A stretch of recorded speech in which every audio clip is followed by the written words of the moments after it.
بسم الله الرحمن الرحيم. اللهم صل على سيدنا محمد وعلى آل سيدنا محمد صلاة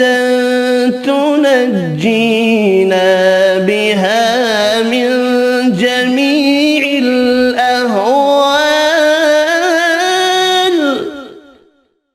والآفات وتقضي لنا بها جميع الحاجات وتطهرنا بها من جميع السيئات وترفعنا بها عندك أعلى الدرجات وتبلغنا بها أقصى الغايات من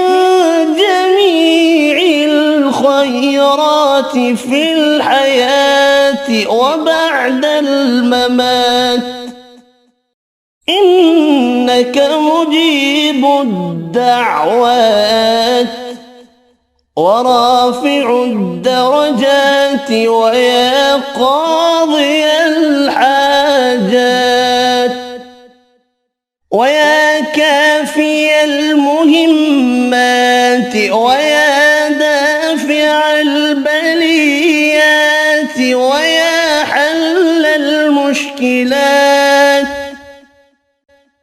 أغثني أغثني أغثني يا إلهي إنك على كل شيء قدير. اللهم صل على سيدنا محمد النبي الأمي وآله وبارك وسلم